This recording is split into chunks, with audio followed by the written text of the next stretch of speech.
I would say to teachers is teaching is relational, not transactional. If you focus on a student, literally teaching them and meeting them where they are, the data will come. 3, 2, 1, let's go!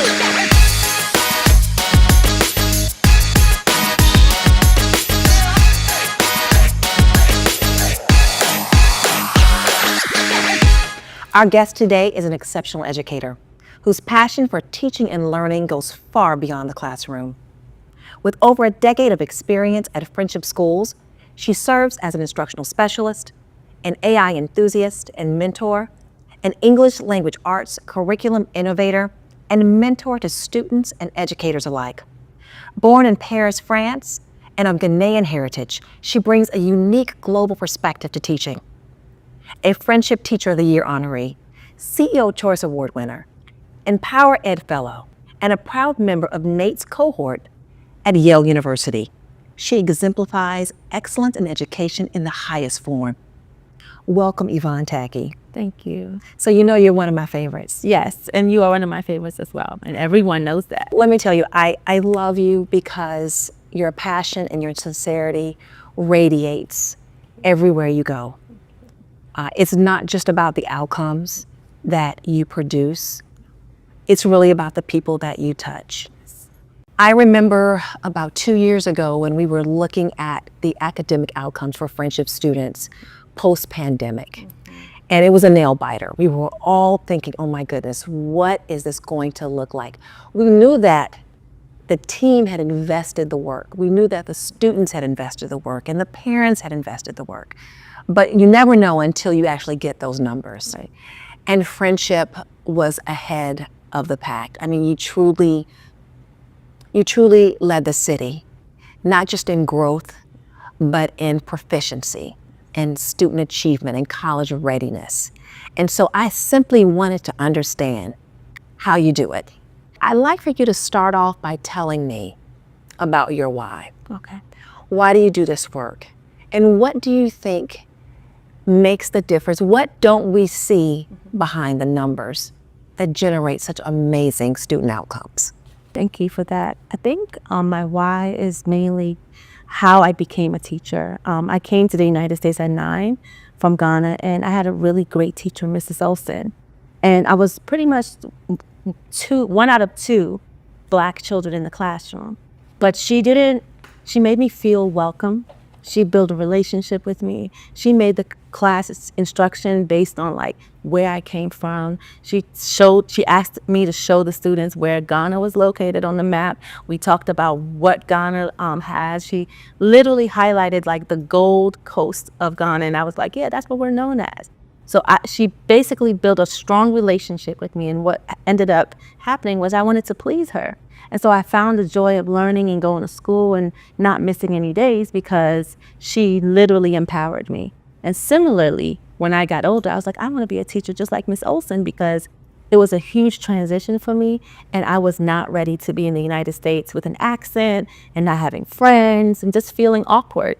But my teacher empowered me. And again, she didn't look like me. So I said, you know what? I want to be just like her and be who I needed when I was younger. And that is my why. I started in 2013. I left Prince George's County and one of my friends worked here. And she asked me to join Friendship, and I applied. And then when I came for the interview, I was told, oh my God, don't go to Below Peer, it's just so bad. And I was like, why would you say that? And they were like, it's just so bad. And I was like, that's exactly where I wanted to go. And then I met Dr. Grant and Mr. Snowdy, who is now my principal, and they hired me literally right after I did my lesson, my model lesson. So I like that someone said, don't go there. But there was something in you and said, that's exactly where I'm meant to be, and I'm meant to teach those children. Tell me what it means to transform preconceived notions around certain students and public education. And I say this because even though our city is changing, the demographics of our awards are changing. Even now, the majority of students who attend public schools in the District of Columbia are still Black and brown students. Yes. And they're the students that are frankly depending on us to give our absolute very best. So tell me what it means to see the best in a student and translate and extend that belief to students? We have to empower our students, just like my teacher did with me. We never know the strengths that our students have. And so you literally have to get to know them. I'm a parent, so imagining that these are all my kids, what would I do to support them? And that is how I approach teaching. And so in learning my students, I learn they have to trust me. We have lunch together. I am a disciplinarian. I am an encourager. I am their biggest cheerleader. But I'm literally taking on the role as a parental teacher. And what happens is, as a parental teacher, these are my kids. So they know where my heart is, and kids can sense it. They know where my heart is. I'm consistent with structure when it comes to this is what you need to do. This is how you need to do it. Let me guide you. Now do it by yourself. Once that relationship is set, now I can teach you how to learn. I can mold you.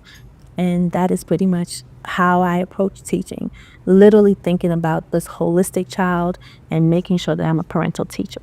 And so you were part of that initial foundational team that set that school on the path of excellence that it is firmly on today. So what does it mean to see a student who comes into your classroom? They're at a certain grade level. Let's say they're in second grade or they're in third grade, but they're coming to you at sometimes a first or second grade level in your subject, which is English language arts. And you grow them to really be at grade level proficiency. What does it take to do that? I am so glad you asked that, because I can give you one better. I had an 8th grade student who was reading on a second grade level, and this was prior to him having me. The first thing I had to recognize was his insecurities, right? He was older, but yet he couldn't function on the older level. So I had to really have time with him, spend time with him during lunch, after school.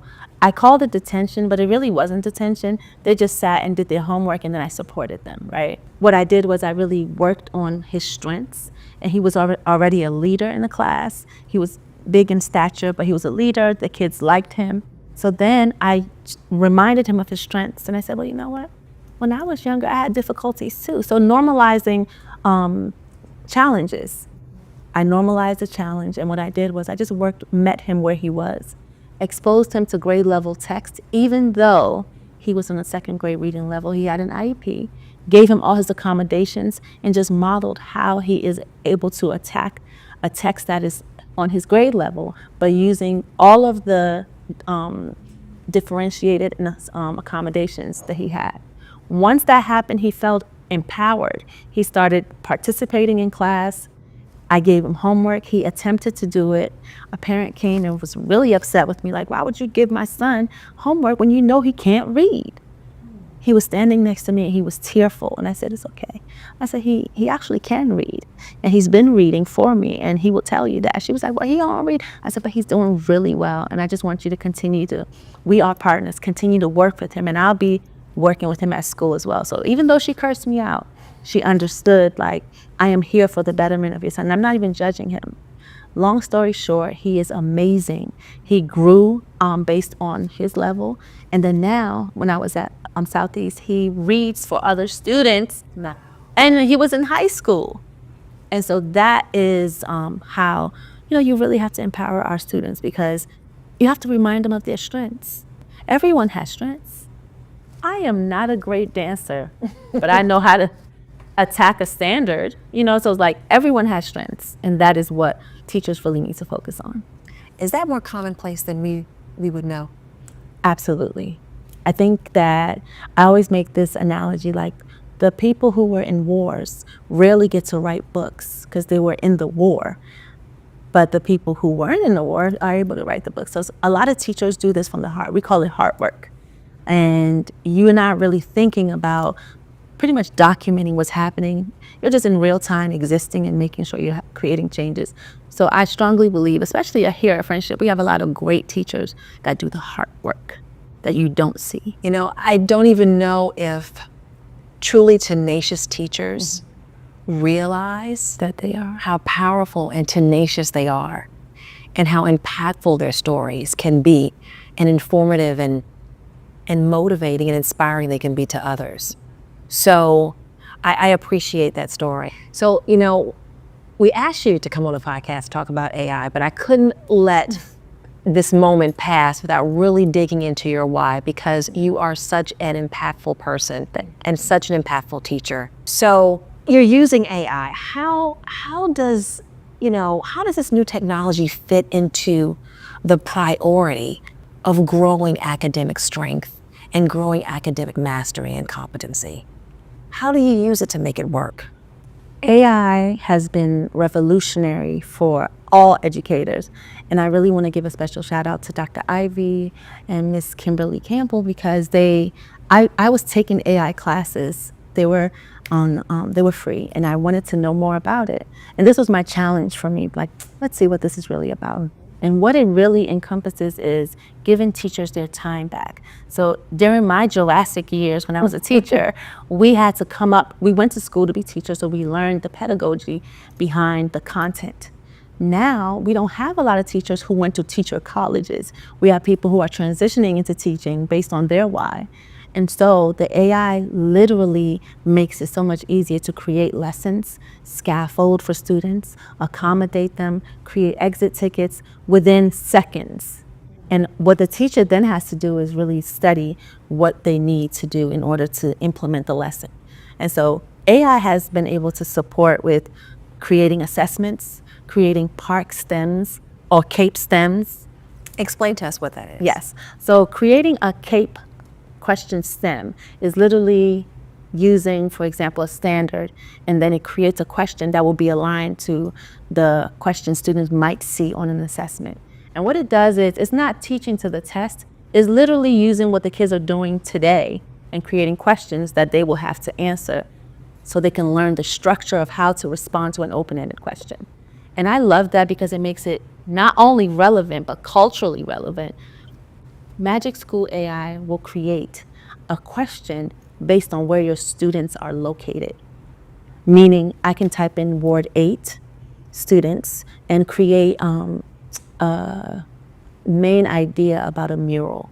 And what it would do is it will create a question that is aligned to CAPE about a mural that is located in Ward 8. So students don't have to go anywhere but in their neighborhood to find inspiration to respond to the prompt.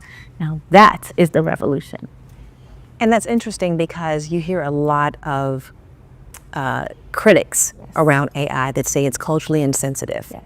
And it's got these built-in biases, right? But you're saying that's not the case with Magic School, with the tools that you're using now. No, Friendship really incorporated Magic School and Conmigo, and we actually piloted it to make sure that it is relevant for our math teachers and our ELA teachers.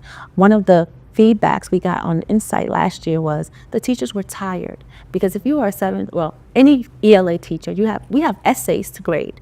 Imagine having 66 students or more, 70, 80 students, and you have essays, and we really go hard with our essays, and we're actually really analytical in looking at the rubric, reading essays sometimes for nights on end to figure out if the student really met the criteria of success.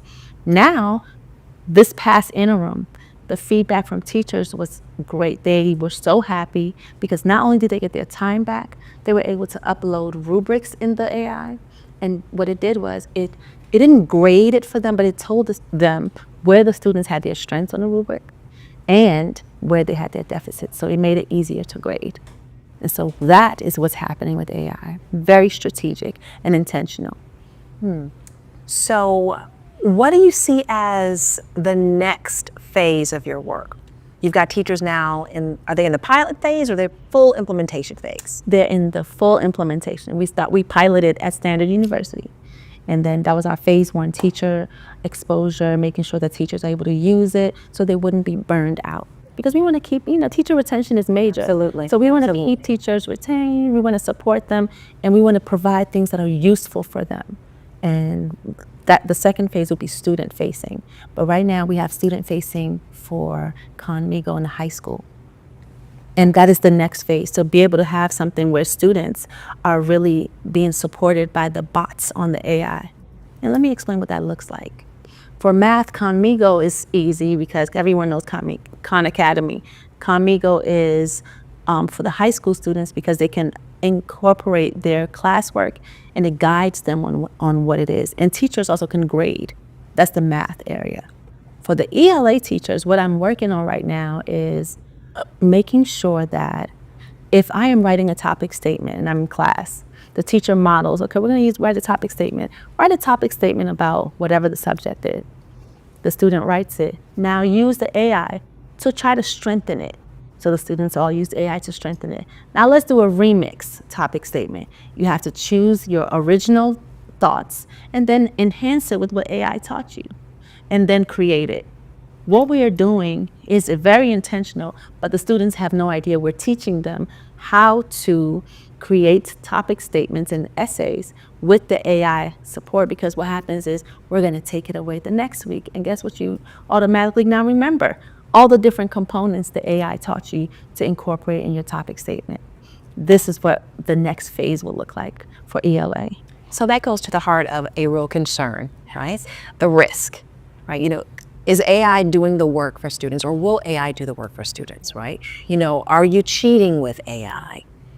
It's almost as if AI is this really proficient teaching assistant. You've got your primary teacher at the front of the class, and then he or she is leveraging AI to help students kind of move to that next step. Would that be correct? That is correct until you think about the fact that the AI is not really helping the teachers, helping the student. It's guiding the student, and what happens on standardized assessments or any of our assessments, they can't use AI. But because the students are the 21st century learners, they're super innovative, what they're doing is, because everything is fast for them, AI is supporting them in what they need. When you take the AI away, guess what? They recall every single thing that AI told them to do. This is the age of innovation. So the AI is actually forcing the students to remember, because once you take it away, they know what to do. What would you tell them to ease their fears and encourage them to embrace this new technology? What I would tell teachers is, one, your feelings are very valid. Like we see and we understand why. There's a misconception, but give it a chance. When I did Standards University, all the teachers were like, we gave an icebreaker about how they felt, the first words and pictures that they can think about AI. And a lot of them were very upset. They hated AI, they didn't trust AI. And then at the end of my session, the feedback, I cannot believe that this is going to help me. I thought AI was going to do something different, and it's not. It's actually supporting me in my practice, and I cannot wait to implement it. And that was in the beginning. And so now fast forward to November, the teachers, I'm getting emails from not only teachers, all stakeholders in the school setting that are working with the AI to give them their time back and support them in their practice. I can only imagine if you've got just hundreds of students that you're committed to servicing, and you've got to comb through all of that, and AI cuts that in half. Yes. And we actually have, we are monitoring the usage and aligning it with student data. Okay. And teacher data. So you've told me what works. Yes. What surprised you? What has surprised me is the amount of educators who are now intentionally using AI, the Magic School AI, because initially they were so against it. But like everything else, we as teachers needed to be shown how to successfully implement it or use it to support what we do. And so just like with the World Wide Web, everyone was against it, but think about the innovation that we have with the web right now. Although libraries are no longer a thing, but they are a thing, the students are able to go on the internet and do research. But we had to teach them about reliable sources versus unreliable sources. Similarly, AI is just like that. So every time I see someone, the first thing they say to me is, Tackie, I used AI and it helped me, and I didn't have to waste so much time. And I'm like, I'm so glad. Please let me know how student data is, because that's always what I care about, student achievement. Are you seeing growth? Is it cutting back on your time? Are you taking care of yourself so you can be there for the kids? Because that's what's most important.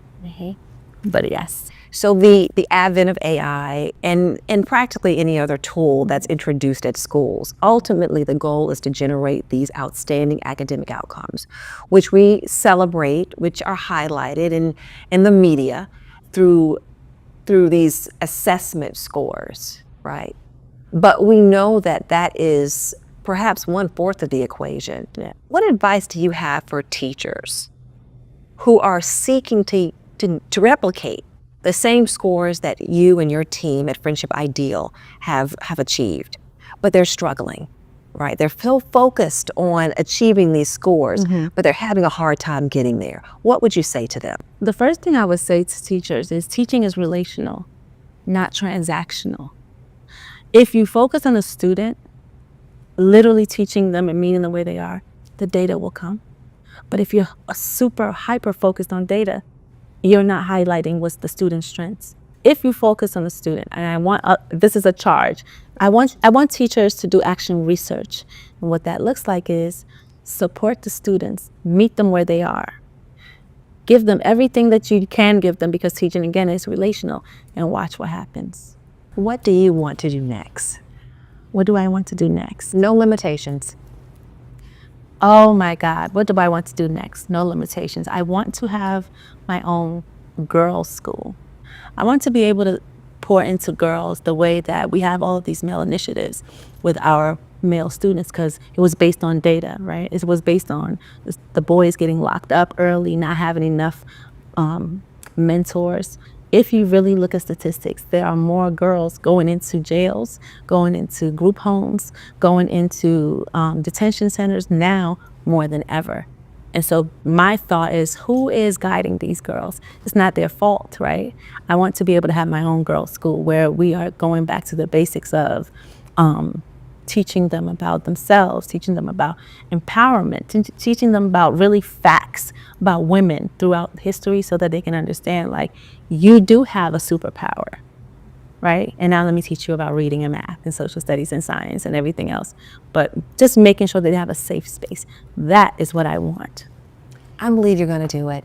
I believe absolutely that you're going to make that happen.